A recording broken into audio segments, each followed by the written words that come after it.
Hello, welcome to the Reikai Tante Files. Today I'm going to be discussing Eizou Hakusho. Most die-hard Yu Yu Hakusho fans already know about Eizou Hakusho, but for the rest of you, Eizou Hakusho 1 and 2 respectively are considered to be the OVAs for the anime series Yu Yu Hakusho. Now, I'm not talking about the movies when I say OVAs. When most animes have OVAs, they're usually either movies or additional footage, like episodes, that may or may not have occurred in the original story. But Eizou Hakusho works a little different.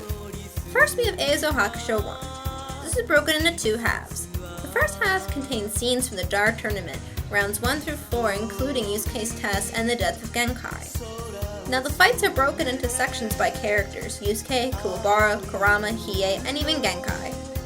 All sections play a character song in the background.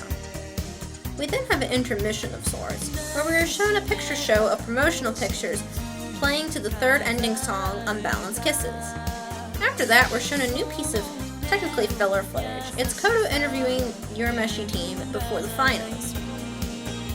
Then the second half are scenes from the finals, the stadium detonation, and the return of Genkai. Also divided by characters and played to more character songs. Then we're shown another piece of filler footage.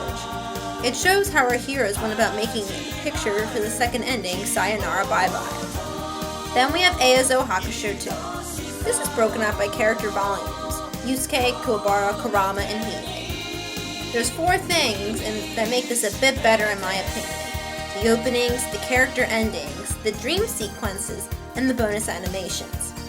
Similar to the first OVA, we are shown scenes from the Spirit Detective, Sensui, and Demon World sagas, played to character songs. But each volume starts with an opening specifically made for each character. The openings are brand new animation as well, none of it's stocked or reused footage. We also have dream sequences thrown in, all of which are just kind of weird, awkward dreams that Yusuke has, like being married to Botan. Then we also have bonus animations. There are 8 of them in total, which are about 1 to 2 minutes and either take place before or after the series.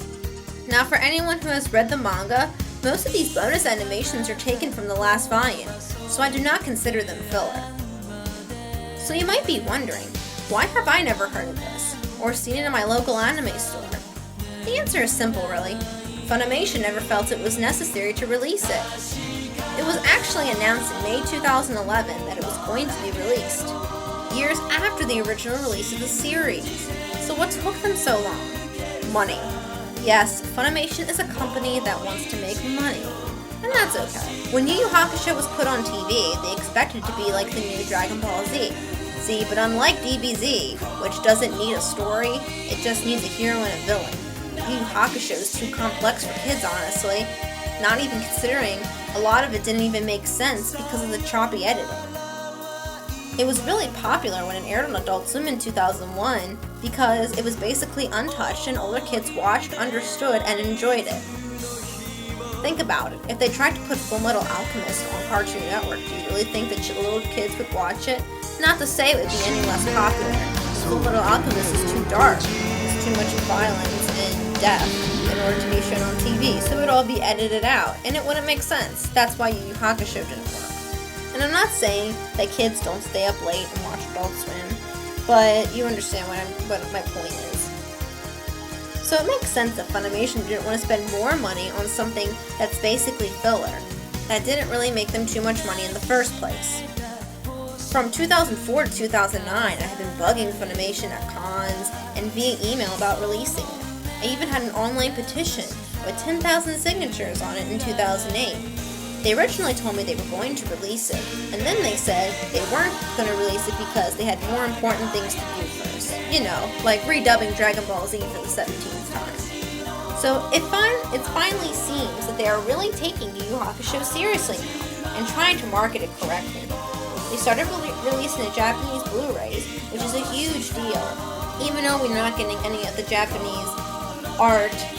That kind of makes me mad, but that's fine. We're getting the footage, and that's really what matters. And they started going around YouTube and deleting anything Yu Yu Hakusho episode related. Still, no official release date on Eizou Hakusho has been made, but let me tell you, I will be very happy when it comes out, so I don't have to watch it on VHS or my crappy bootleg copy. So what do you guys think? think it's worth the wait? Are you excited about it? Let me know, and see you guys next time.